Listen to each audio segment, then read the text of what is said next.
berebut tahta di tengah wabah, saya masih berbincang dengan calon wakil wali kota Tangerang Selatan, calon wali kotanya juga. Ada Rahayu Saraswati, ada Siti Nur Aziza Ma'ruf, dan ada Pilar Saga Ihsan. Tiga-tiganya ada terah politiknya, tapi saya tidak akan bertanya ketiganya karena saya sudah tahu jawabannya dan bahkan sudah hafal jawabannya. Ada yang menjawab, wah itu tergantung kapasitas rekam jejak, bahwa hak politik setiap individu dibenarkan konstitusi, ini kontestasi ditentukan pemilih.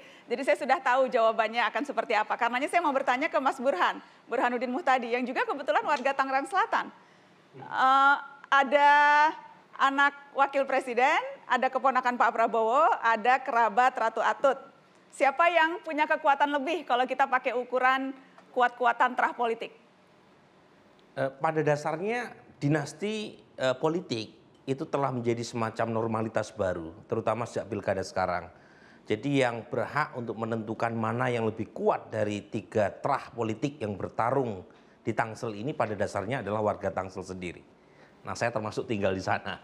Jadi gimana caranya tiga paslon yang bertarung di pilkada sekarang mampu menunjukkan komitmen serta bukti bahwa mereka akan mampu menyelesaikan agenda persoalan di Tangsel. Mulai dari persoalan yang sekarang terkait dengan pandemik dan efek ekonominya, termasuk persoalan klasik di Tangsel, soal tata ruang kota yang berantakan, soal drainase, soal sampah, itu hal-hal yang menjadi agenda besar buat ketiganya. Dan sayangnya dalam konteks pandemi seperti sekarang, Nana, itu masyarakat tidak bisa memberikan penilaian secara lebih all out ya, karena ada masalah constraint terkait dengan pandemi. Nah, tadi yang kalau kita simak perdebatan di Medan, itu kan persoalan yang menunjukkan betapa sulitnya paslon, termasuk di Tangsel, termasuk di wilayah lain, dalam mendefinisikan protokol kesehatan. Antara pandemi dengan pilkada itu grammarnya berbeda, Nana. Kalau pandemi itu menuntut sikap pasif, stay at home. Pilkada itu menuntut sikap aktif, jadi partisipasi seluas-luasnya. Dua-duanya mau dikawinkan oleh pemerintah dan DPR.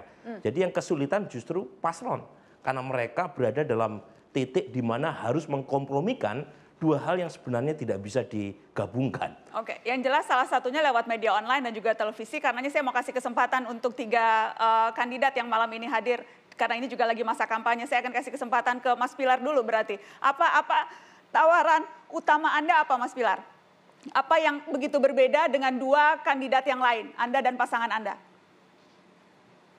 Ya, tentu saja saya jujur saja dari basic pendidikan mungkin sebagai seorang arsitek punya gagasan tentang pembangunan tata kota ke depannya. Dan kedua adalah saya mungkin dididik dari kecil atau mempunyai atmosfer kehidupan memang dari kecil itu di dunia politik, Mbak. Jadi memang banyak sekali inspirasi daripada keluarga besar saya yang membawa saya ke arah pengabdian kepada masyarakat. Dan itu menurut saya hal yang memang ada pada diri saya gitu sebagai seorang kandidat di Pilkada Tangerang Selatan ini.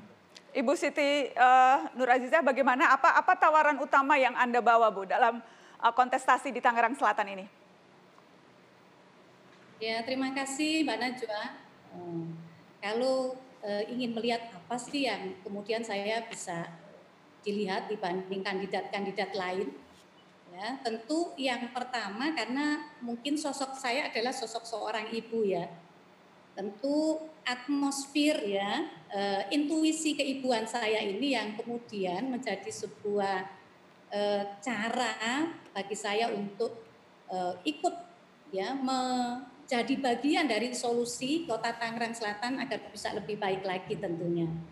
Tentu intuisi saya sebagai seorang ibu yang cenderung akan lebih memperhatikan ya, kemudian mencermati persoalan-persoalan yang memang saat ini tadi disampaikan oleh Pak Burhanuddin Muhtadi adalah menjadi PR yang memang harus kita selesaikan dan kita carikan solusinya bersama-sama. Jadi itu mungkin yang akan membedakan ya, karena saya ini seorang ibu, seorang perempuan yang kebetulan saya punya background dan latar belakang sebagai seorang birokrat. Oke. Hampir 20 tahun sebagai seorang birokrat, tentu intuisi saya di dalam tata kelola pemerintahan itu menjadi sebuah modal ya yang tentu agak berbeda dengan kandidat lain karena saya tidak punya beban masa lalu. Nah, ini mungkin yang membedakan ini Mbak Najwa ini ya. Saya ingin lempar ke Mbak Rahayu Saraswati. Mbak Sarah, jadi apa pembeda utama menurut Anda yang akan menjadi kunci untuk memenangkan pilkada ini? Ya Mbak Nana, daripada kita membicarakan perbandingan dari segi karakter atau dari segi kepribadian, seharusnya kita mulai melihat dari segi visi, misi, dan program. Kalau dari Muhammad Saraswati sendiri, kami akan fokus untuk menghadirkan pemerintahan yang transparan dan akuntabel dengan pemimpin yang nyata pengabdiannya, dengan cara kita bergotong royong supaya terwujud S sejahtera warganya, E elo kotanya, dan L luhur budinya. Ini semua tentunya akan ditopang dengan program-program yang harus di tahun 2021 kita fokus kepada pemulihan ekonomi yang itu adalah program utama dari pemerintah pusat dan pemerintah daerah. Karena tentunya dengan pandemi COVID-19. Pemberdayaan masyarakat akan menjadi fokus kami dengan pemberdayaan UMKM. Kami juga akan fokus untuk penanganan COVID-19 dengan tracing dan tracking karena melihat dengan tren saat ini sayangnya masih banyak masyarakat yang belum memahami bahaya dari COVID-19. Jadi kita memang masih harus memberikan pendidikan, sosialisasi, dan tentunya ini akan menjadi PR berat ke depannya. Termasuk juga dengan infrastruktur, termasuk juga dengan pendidikan, kesehatan, dan banyak hal lainnya. Jadi mari kita bicara tentang visi, misi, dan program. Terima kasih. Saya ingin terima kasih kepada semua calon yang malam ini hadir. Terima kasih Ibu Siti Nur Aziza Ma'ruf, terima kasih Mbak Rahayu Saraswati, dan terima kasih Mas Pilar Sagaisan. Terima kasih Mbak Nana. Terima kasih Mbak Nana. Mata Najwa akan kembali sesaat lagi.